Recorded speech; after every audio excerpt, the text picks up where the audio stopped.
a gente pode dizer que sim, mas especificamente não. A gente não pode dizer que Deus criou o diabo, que Deus criou Satanás.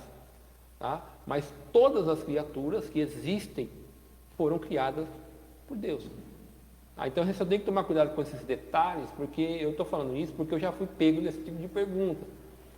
Se você falar sim, aí a pessoa, depende do que a pessoa está querendo fazer com você, então você pode dizer sim, mas você tem que ter uma boa argumentação. Né? É importante a gente ter essa argumentação. Sim. Sim. Sim. Exatamente. Deus já sabia que ele ia se rebelar. Né? Então aí a gente entra na questão da onisciência de Deus. Mas a gente só tem que tomar cuidado para não dizer que Deus criou o diabo. Né? A mesma coisa que ele vai dizer que Deus criou o pecado. Tá? Então, suas características. Ezequiel, eu já estou até com a Bíblia aberta aqui. Capítulo 28. Eu, particularmente, acredito que Ezequiel 28, a partir do versículo 11, ele está falando de Satanás. Na minha cabeça, não faz sentido. A descrição que ele faz aqui não é mais do rei de Tiro. Né? As coisas que vão falar não faz sentido ser o rei de Tiro. Né? Onde está, como vai vestir, a atuação. Tá? Então, assim, deixa eu ver se Ezequiel 28, no versículo 11. Assim, estava a palavra do Senhor, esta palavra do Senhor veio a mim, filho do homem, erga um lamento a respeito do rei de Tiro e diga-lhe: assim diz o soberano Senhor, você era o modelo da perfeição, cheio de sabedoria e de perfeita beleza. Você estava no Éden, no jardim de Deus. Todas as pedras preciosas o enfeitavam: sárdio, topázio e diamante, berilo, ônix e jaspe, safira, carbúnculo e esmeralda. Seus engates e guarnições eram feitos de ouro. Tudo foi preparado no dia em que você foi criado. Você foi ungido como um querubim guardião, pois para isso eu o designei. Você estava no monte santo de Deus e caminhava entre as pedras fulgurantes. Você era inculpável em seus caminhos, desde o dia em que foi criado até que se achou maldade em você.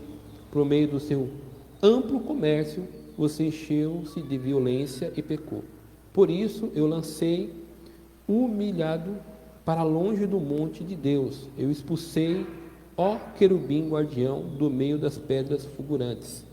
Seu coração tornou-se orgulhoso por causa da sua beleza, e você corrompeu a sua sabedoria por causa do seu esplendor. Por isso eu o atirei à terra, fiz de você um espetáculo para os reis. Por meio dos seus muitos pecados e do seu comércio desonesto, você profanou os seus santuários. Por isso fiz sair de você um fogo que o consumiu. Reduziu você a cinzas no chão à vista de todos que estavam observando. Todas as nações que o conheciam espantaram-se ao vê-lo. Chegou ao seu terrível fim. Você não mais existirá. Então, partindo do princípio de que esses versículos referem-se a Satanás, o que podemos aprender a respeito das características que ele possui quando foi criado? Independentemente das especificações desses versículos, a ideia apresentada com clareza aqui é de que Satanás, como um ser altamente privilegiado, é o destaque da criação de Deus que ocupava uma posição singular no universo. Você vê que e aqui é onde nós iremos ver a primeira referência acerca do pecado. Tá? É onde surge o pecado. Tá? E onde que surge o pecado? O pecado vai surgir do coração desse querubim guardião de Deus. Então, você percebe, eu li aqui Ezequiel, né, lá 1 e depois Ezequiel 10, e você vê ali a atuação do querubim. Irmão, eu não lembro. Depois você dá ali e dá lá. O querubim. E você vê que quando ele se refere a Satanás, igual querubim guardião. Você vê que tem um título a mais. Aí a gente vê a posição privilegiada que ele estava. O que isso quer dizer? É que ele era responsável pela santidade de Deus. Um negócio assim, assim que foge da nossa compreensão. E é nesse grau de aproximação, nesse grau de conhecimento que esse ser vai se rebelar contra Deus. Tá? E Satanás aí, tem um estudinho aí, Satanás possuía beleza e sabedoria inigualável. A gente vai ver isso no versículo de número 12, né? Você era o modelo da perfeição, cheio de sabedoria e de perfeita beleza. Exatamente. E que é interessante que o relato aqui está escrito em forma poética, que deixa o relato assim, vamos dizer, mais bonito, né? Que mostra, vamos dizer assim, as características com mais perfeição, tá? Satanás era Satanás era a melhor das criaturas de Deus, cheio de sabedoria e de beleza perfeita. Satanás habitava em lugar inigualável, no versículo número 13. Você estava no Éden, no jardim de Deus, todas as pedras preciosas o enfeitavam. E aí tem gente que fala que é um Éden celestial. Há outros vão falar que pode ser o Éden antes de Deus ter colocado Adão e Eva lá. Mas independente do lugar, o lugar é um lugar assim especial. Tá? Independente de se era o Éden terrestre, se era o Éden celestial, a gente vê que a descrição do lugar é um lugar assim inigualável. Né? Isso pode referir-se a que ele falou Éden celestial ou Éden terreno. Seja qual for o caso, antes do pecado, aquele era um lugar sem igual. Satanás possuía uma aparência inigualável. No versículo 13 também, né? Fala aí o modelo da perfeição. Eu já vi comentaristas dizerem que a partir dele é que Deus começa a fazer os outros anjos. Eu não sei se isso faz tanto sentido, mas assim, ele era um modelo, né? Assim, a forma como a Bíblia descreve ele, como coloca esses adjetivos, né, mostra que assim, ele é uma criatura, vamos dizer assim, especial. Tá? Aí você fala assim, e aí a gente tem que sempre, é criatura, tá? É criatura. Tá? Mas a forma como a Bíblia descreve ele, a descrição glamourosa de suas vestes, que indica que é uma posição da glória que estava nele, tá? Então, ele é uma pessoa, um querubim que estava constantemente na presença de Deus. Então, imagina, Moisés ficou ali 80 dias com Deus, tinha que colocar um véu no rosto dele, né, para que ele pudesse se aproximar do povo. Imagina um querubim que está constantemente com Deus. Tá? Satanás tinha uma função inigualável, né? Versículo 14, você foi ungido com um querubim guardião, pois para isso eu designei. Então isso indica que Deus assim, criou, assim, quando cria ele, cria sob medida. Ele tinha um propósito específico para aquilo que Deus o criou. Tá? Pertencia à ordem das criaturas angelicais chamada de querubins, estavam associados com a guarda da santidade de Deus. Tá? A gente vai ver lá em Gênesis 3:24, quando peca, eles são colocados ali para guardar o Éden, né? E com o trono de Deus, a gente viu isso lá quando a gente leu Ezequiel, capítulo 1, versículo 5, e nessa passagem com a própria presença de Deus. Satanás possuía a perfeição inigualável, versículo 15, você era inculpável em seus caminhos.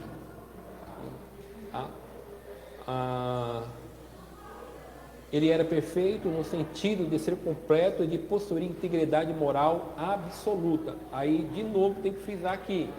Isso ele não deixa de ser uma criatura, tá? Isso é sempre bom a gente frisar. O seu pecado. Nele se achou iniquidade, né? No capítulo 28, versículo 15. Esse é, de fato, o único versículo da Bíblia que declara exatamente a origem do pecado. De acordo com a Bíblia, o pecado teve origem em um ato de livre-arbítrio. no qual a criatura deliberadamente, com responsabilidade e com entendimento adequado dessas questões, escolheu corromper o caráter santo de piedade no qual Deus envolveu sua criação. Então ele espontaneamente, por livre vontade, livre escolha, com todo esse conhecimento que nós não temos capacidade de entender, esse sujeito escolheu desobedecer a Deus. Isso aqui é um alerta para nós, irmão. A gente vai entrar no Novo Testamento, isso é um alerta para nós. É um alerta. Satanás, não se brinca com Satanás. Lá em Judas 6, o arcanjo Miguel não contendeu com ele e falar a palavra. Ele reconheceu a autoridade. Ele falou assim: o Senhor te repreenda. Quando ele contendia. Então tem muita gente, né, pastor Rubens, que brinca com Satanás. E a gente vai ver, quando a gente começar a falar a questão do diabo, essas coisas. E ele estava nessa posição e o cara abandonou tudo. Então, a gente tem que tomar cuidado. Hoje nós estamos numa posição privilegiadíssima também em Cristo. Paulo vai falar isso em Efésios.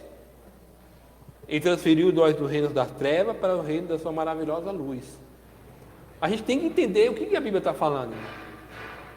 Nós não éramos, não tínhamos de direito à herança, éramos abandonados no mundo, sem Deus no mundo, estávamos mortos de nossos pecados, ou seja, não tinha esperança nenhuma. Então em Cristo ele pegou nós, colocou numa posição privilegiada, ao ponto de que no nome de Jesus, Satanás ele se subjuga, vamos dizer assim, aspas, aquilo que nós fazemos, né? Em nome do Senhor Jesus. Jesus nos deu autoridade para expulsar demônios. Então a gente tem que olhar para isso e ter bastante temor, né? E não achar que nós somos os melhores. Paulo diz: aquele que está em pé, tome cuidado para que não caia. Tá? Então no Novo Testamento, o Novo Testamento chama o pecado particular de Satanás de arrogância, vaidade ou soberba. 1 Timóteo 3,16. Tá? Acho que vale a pena nós lermos aí, né? 1 Timóteo, capítulo de número 3, versículo 16. Né? 1 Timóteo, capítulo 3, versículo 6. E não seja neófito, para não suceder que se soberbeça e incorra na condenação do diabo. Isso está ligado ao que um novo convertido pode sentir quando assume responsabilidades muito cedo, ou quando começa a buscar para si a glória que pertence a Deus, ou também aquele que acha que é o bambambam, né? Que acha que conhece tudo, e aí entra o guru, entra a vaidade, aí a gente tem que tomar muito cuidado. Então, o 3 é a atuação de Satanás. A variedade de nomes que Satanás possui serve para nos alertar de que ele pode atacar o seu oponente de várias maneiras. Com a ferocidade de um dragão, Apocalipse 12, versículo 3. Ou até com a atração exercida por um anjo de luz. Né? Ele pode até, se possível for, se passar por um anjo de luz. Satanás é capaz de adaptar-se e também de modificar suas táticas para adequar-se a qualquer pessoa e ocasião. Já possui uma determinada maneira de agir, mas observará a situação da pessoa e usará tudo o que puder para derrotá-la naquela circunstância. Mesmo não sendo onisciente, Satanás já viu muitos outros passarem por situações similares àquela em que talvez nos encontramos hoje. Por isso, pode prever com grande precisão qual melhor forma de nos derrotar. Satanás, ele conhece a natureza humana. Ele conhece o comportamento humano. Então ele tem assim uma enciclopédia de conhecimento e ele não precisa estudar. Por causa da questão da inteligência. Ele tem uma grande inteligência, ele guarda tudo isso. Então, só de observar a pessoa ou a humanidade, ele já sabe qual ação tem que tomar. Esse é o adversário que nós lutamos. Esse é o adversário, tá? Então ele muda a tática, tá? E qual é a finalidade dele? Derrotar. Aí, irmão, mas por que Satanás quer me derrotar? É porque sobre você, meu irmão, minha irmã, está o nome do Senhor Jesus. O nome de Deus está sobre você, e tudo que se chama Deus, ele vai se opor. E quando isso vai parar? Só quando Jesus vir lá na glória. Enquanto isso, irmão, vai dando glória a Deus, vai se sujeitando a Deus, entendeu? Que você vence, tá? Esse é o inimigo. A atuação de Satanás em relação aos cristãos. Do mesmo modo que Satanás tentou o Senhor Jesus, ele também tenta os cristãos. Todo dia? Pode ser, irmão. Seu objetivo é fazer pecar. Algumas vezes Deus pode usar Satanás para nos provar e para ver se resistimos aos testes propostos por ele. Se você for um dos tais, parabéns, Deus escolheu você porque ele confia em você. Tá? Então dá glória a Deus aí, né, irmão? Também Deus escolhe qualquer um também, né? Deus vai nem o Jó, né? Vai ser ali do naipe do Jó. Né? São pessoas que realmente o nome do Senhor será glorificado. Esses testes podem ter 3 propósitos específicos. Primeiro, provação. 1 de Pedro 1, 6 e 7. Ensino. 1 de Pedro 4, 12 e 3. E o aumento do nosso amor a Deus. Tiago, capítulo 1, versículo 12. Mas o único propósito de Satanás é tentar o cristão e fazer algo que contraria a vontade de Deus. Então Deus pode usá-lo para o amadurecimento cristão, mas a finalidade, a função dele é derrubar o cristão. Existem pelo menos 3 áreas nas quais Satanás tenta os cristãos. Primeiro é a tentativa de nos conformar às pressões e às estruturas de nossa sociedade. 1 Tessalonicenses 3, 5. Eu vou ter que correr. Segundo, Satanás tenta os cristãos a encobrir o seu egoísmo. Atos 5, 1 lá de Ananias e Safira, que queriam vender a propriedade para quê? Para você aparecer, né? E terceiro, Satanás tenta o cristão a cometer imoralidade. Tá? Aí eu tentei a referência aqui de 1 Coríntios 7, 5 relacionado ao casamento. Tá? Amém, irmãos? Tranquilo aí? Muito rápido. Ficou em dúvida, irmão? Depois você vai lá no Facebook, dá para você ver com calma, tá? Graças a Deus está sendo filmado, então dá para você olhar lá. Síntese do tópico. Lembre-se, Satanás é poderoso, possui experiência e tem hoste de demônios para ajudá-lo. Portanto, o cristão pode combatê-lo vitoriosamente apenas com a força e o poder de Deus que habita dentro de si. Então, tudo isso que eu falei, né, irmão? Não fique com medo, tá? Deus está com você, o Espírito Santo que habita em você. Mas a gente tem que conhecer o inimigo. E crente não pode vacilar com Satanás, né? Não pode vacilar, tá? Demônios, né? E aí a gente falou sobre anjos, Satanás e demônios. Então, demônios, espíritos imundos. No século em que vivemos, testemunhamos uma reviravolta quase completa nas atitudes em relação à realidade dos demônios. Na primeira metade do século passado, costumava-se negá-la. Na primeira metade do século passado, costumava-se negá-la. Na segunda metade, foi confirmado de maneira mais rápida e universal. Sem dúvida, o aumento de bruxas e de astrólogos, bem como a exposição nas vendas de produtos relacionados a misticismo, inclusive de jornais e revistas, contribuíram para essa mudança. Filmes e livros sobre extraterrestres também ajudaram a criar um clima favorável para a aceitação dos demônios. Então, é aquilo que eu sempre falei no começo, a questão da cultura pop hoje, da mídia hoje, mídia novamente, eu não estou falando de jornais especificamente, eu estou falando da revista, eu estou falando de filmes, eu estou falando de séries, de coisas que, repetindo o que eu falei no começo, muitas vezes não faz sentido para os irmãos que estão aqui. Os irmãos, muitos aqui já são muito tempo, já são crentes, a mentalidade já é uma mentalidade amadurecida, já é uma mentalidade cristã, tá? Mas onde eu foco? É jovens, pode ser o meu filho, o seu filho, o neto, entendeu? Então, o sobrinho, então esse é o foco, tá? E hoje, quando se fala, por exemplo, nos Estados Unidos tem uma festa muito conhecida de bruxas e demônios. Quem sabe o nome? Halloween. Aí fala doce ou travessura. Então, quando você dá doce, não tem travessura. A pessoa dá o doce e a pessoa não faz uma travessura. Isso está no contexto americano, só que impregnou no contexto brasileiro. Porque assim, os Estados Unidos, ele é potência. E tudo que acontece lá impacta nós aqui. Então, essas coisas são extraídas. Um exemplo, assim, de questão histórica, que se fala, eu li um livro que se chama Jesus Não Tivesse Nascido. E aí ele trabalha no contexto americano. E ele mostra como que os americanos foram abandonando a Bíblia, abandonando os conceitos cristãos. Por exemplo, a questão do Halloween.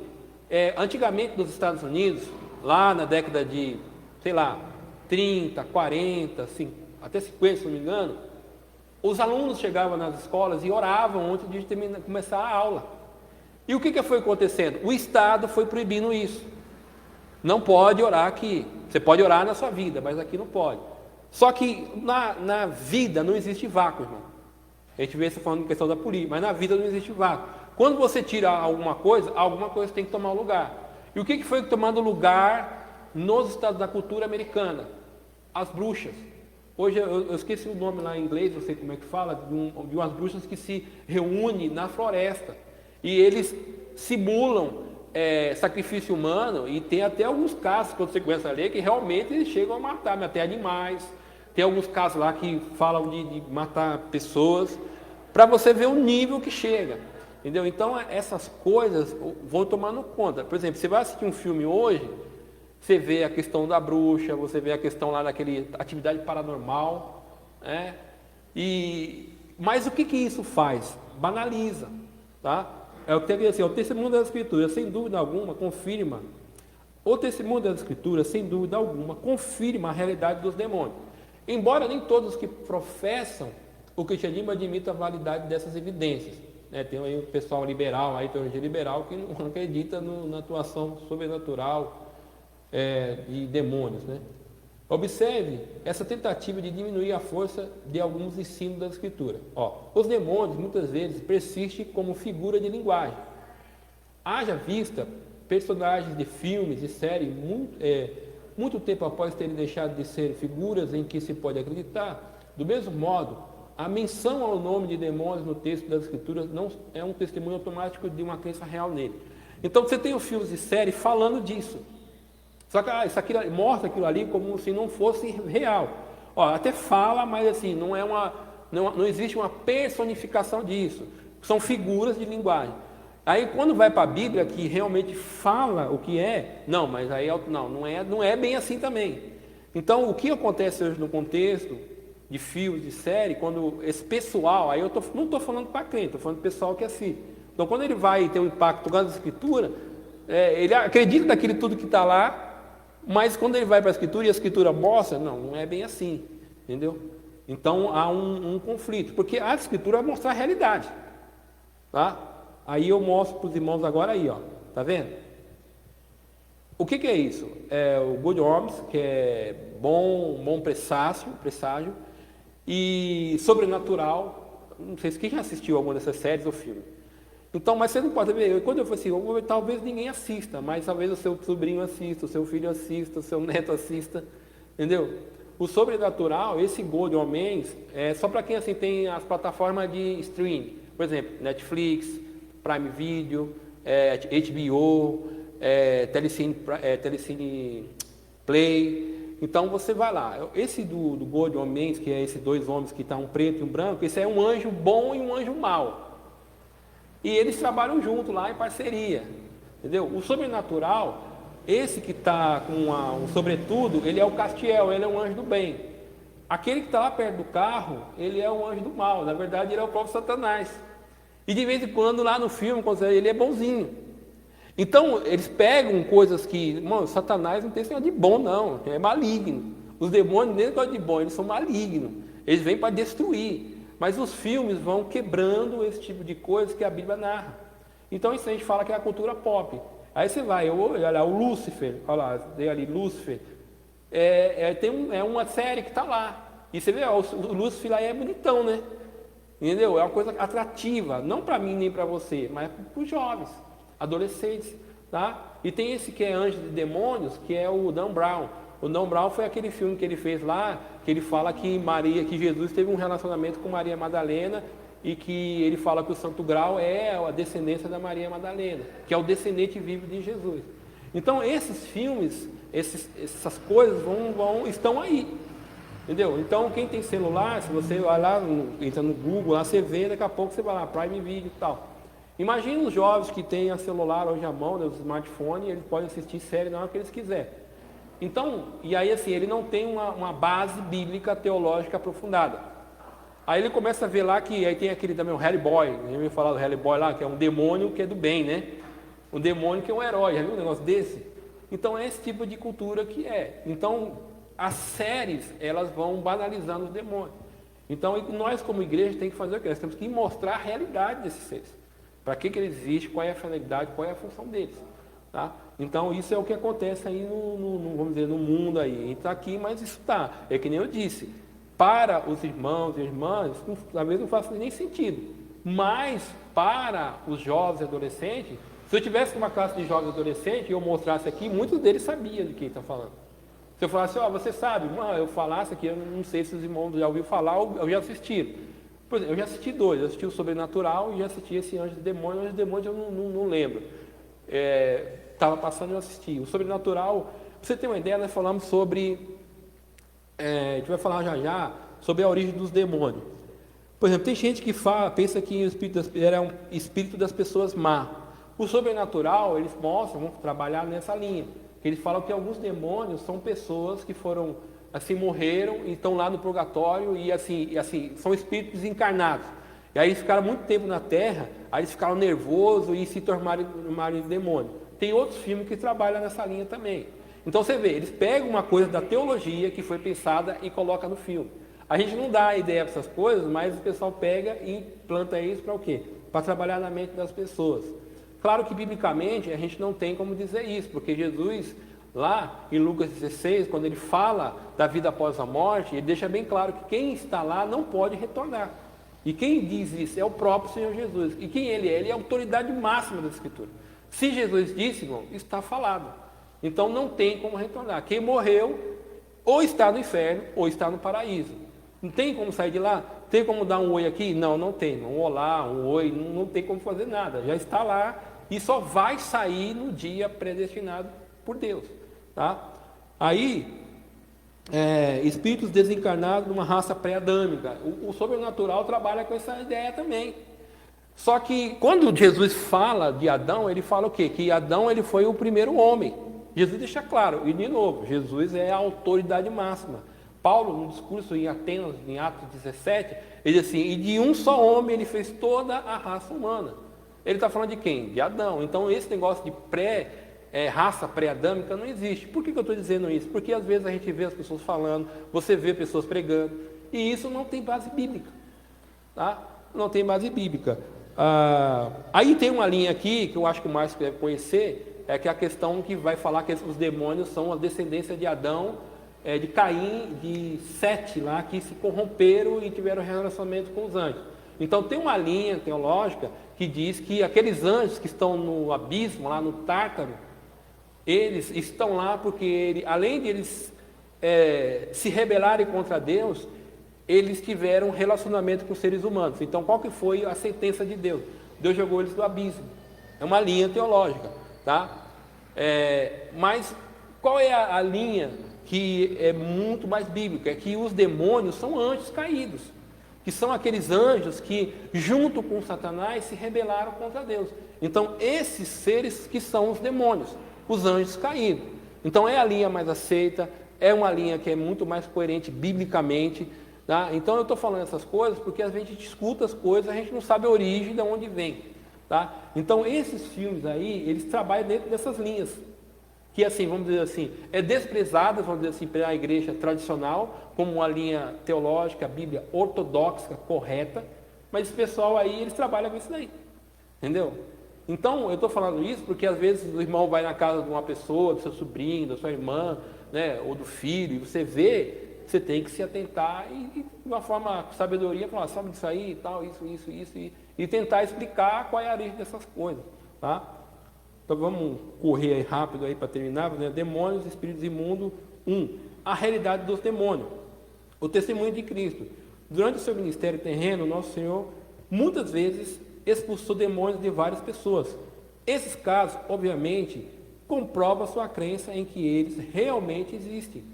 A gente vai ver em todos os relatos, quando os demônios têm um encontro com Jesus, eles se manifestam, né? Jesus os expulsa. Eles também deu a seus discípulos a autoridade para expulsar demônios em um contexto que não exigia, como muitos afirmam, uma acomodação à crença ignorante a respeito dos demônios. Mateus 10, 1, né? Quando Jesus vai assim, sob a tua autoridade, os demônios se subjugaram a nós. Jesus não rebateu os discípulos. Não, então a ideia de demônio no contexto do Novo Testamento era algo conhecido, tá? Não era algo desconhecido. Se fosse lá no Antigo Testamento, talvez, mas no Novo Testamento é algo conhecido. Os próprios fariseus falam assim, você expulsa demônio por Beelzebul. Então essa ideia dos demônios na realidade humana já era bem conhecido e, vamos dizer assim, era aceito. Então não é algo assim, que eles desconheciam, tá? O Senhor nunca repreendeu alguém por aceitar a realidade dos demônios. Lucas 10, 17. Mesmo que em muitos outros aspectos ele estivesse disposto a corrigir as falsas teologias.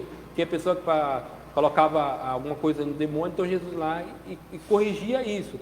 Ele corrigia a distorção, mas ele não negava a existência, né? Não tem como. O próprio Jesus que vai ter um embate com o próprio Satanás, né? Depois Jesus vai expulsar vários demônios no Novo Testamento. O testemunho de outras passagens do Novo Testamento. Os autores do Novo Testamento, exceto Hebreus, mencionam demônios mais de 100 vezes. Aí a gente vê o exemplo de 1 Coríntios 10, 20 e 21, onde Paulo diz que as coisas sacrificadas sacrificam, aqueles que sacrificam a demônio, né? Tiago 2, 19 diz que o diabo ele crê em Deus, né? Então isso mostra a existência. Apocalipse 9, 20. Então a Bíblia no Novo Testamento deixa bem claro a realidade dos demônios. Como são os demônios, tá? É a mesma aplicação que você faz aos anjos, a mesma aplicação que você faz a Satanás. Eles são pessoais, tá? Eles têm inteligência, eles têm emoções, eles têm vontade, tá? Como os demônios pertencem à mesma classe de seres que os anjos de Satanás, todas essas criaturas têm muito em comum. Sua natureza pessoal. Demônios não são forças ou conceitos que existem apenas em nossa mente. Isso é comum aí na psicologia moderna. Não, isso aí é coisa da sua mente e tal. São reais em sua realidade. Não depende da capacidade do ser humano de entendê-los. Então, se eu entendo, não, eles existem de um jeito, tá? Possuem inteligência, sabiam quem Jesus era enquanto andava na terra, reconhecia Marcos 1, 24, reconhecia o próprio destino final, Mateus 8, 29. Além disso, acreditavam no monoteísmo, né? Tiago 2, 9, 2, 19. E B, emoções, são capazes de demonstrar emoções, especialmente quando confrontado com o juízo, né? Lá quando tem aquela aparição lá com o gadareno, ele fala assim, não manda no abismo não, manda lá para os porcos, né? Ele está expressando o quê? Uma vontade, tá? Especialmente quando confrontado tal, vontade própria, consegue manifestar sua vontade, né? Quando eles pedem para ser ali atirado aos porcos, né? Personalidades são mencionados como pronomes pessoais, né? E são seres espirituais, então são chamados de demônios, de espíritos imundos, tá?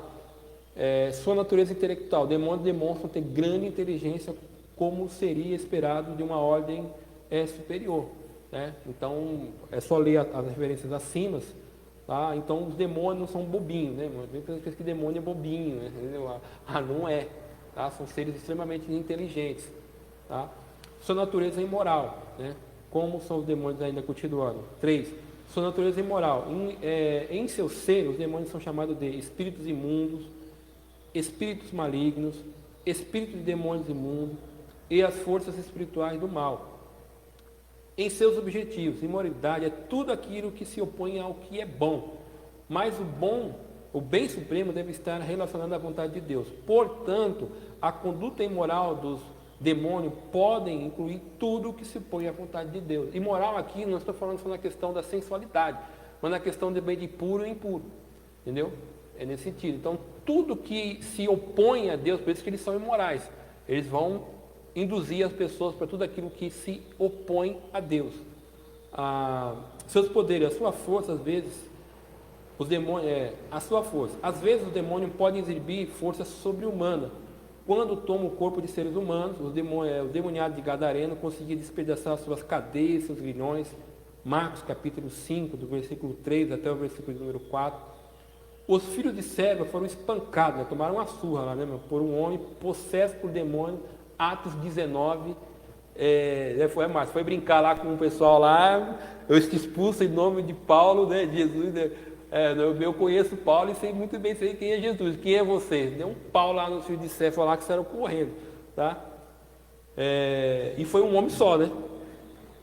O que os demônios fazem? Em relação a Satanás, em geral os demônios agem, aí no subtópico 3, como emissários de Satanás para alcançar os seus propósitos de atrapalhar os planos de Deus. Mesmo que Satanás tenha a limitação de toda a criatura, ou seja, ele não é onisciente, ele não é onipresente, né? Os demônios que o servem aumentam muito o seu poder e a sua atuação. Então tem aquela coisa da organização, eles são espalhados e são milhões. Então nessa organização os demônios ajudam Satanás aí a lutar contra os planos de Deus, né? Em relação a Deus, opõe-se ao plano de Deus após terem escolhido a rebeliar-se contra Deus e ficar ao lado de Satanás. Os demônios passaram a opor-se aos propósitos que o Senhor tem para este mundo. Podem ser usados para cumprir os seus propósitos, o propósito de Deus. Todos os demônios são criaturas de Deus. Eu coloquei aqui para tomar cuidado naquilo que eu falei, né? Criatura do quê? Deus é soberano. O que quer dizer aqui? Que eles estão sob o controle de Deus. Eles não fazem nada se Deus não permitir fazer, tá? E por isso devem prestar contas ao Senhor e, portanto, pode ser usado como ele bem entender. Então, Deus, no caso lá do Saul, né? Deus enviou um espírito maligno da sua parte. Por quê? Por que enviou? Porque foi Deus que ordenou que aquilo ocorresse, tá? Em relação às nações, Daniel 10:13 relata que o príncipe do reino da Pérsia resistiu à vinda de um anjo bom que levava uma mensagem para Daniel. Esse príncipe, por sua vez, foi resistido pelo arcanjo Miguel, indicando que o príncipe devia ser um demônio poderoso. Pouco antes do Armagedon, os demônios serão motivados a incitar os líderes das nações a se preparar para essa grande campanha militar. Apocalipse 16, versículo 13 ao versículo 16.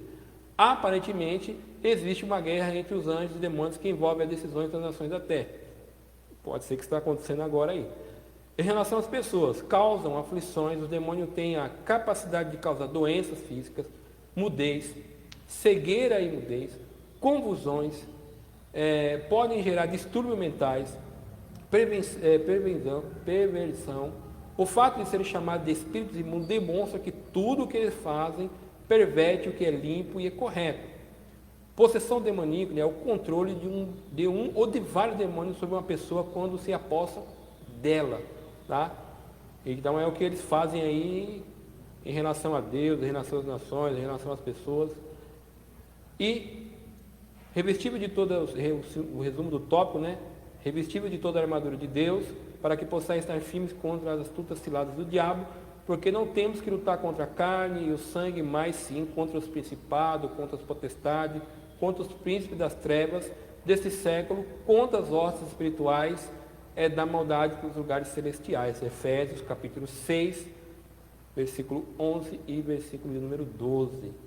Da próxima vez eu vou colocar só 2 tópicos nos últimos slides, que vai mais rápido. Eu coloquei um tópico a mais a cada um, aí estouramos o horário aí.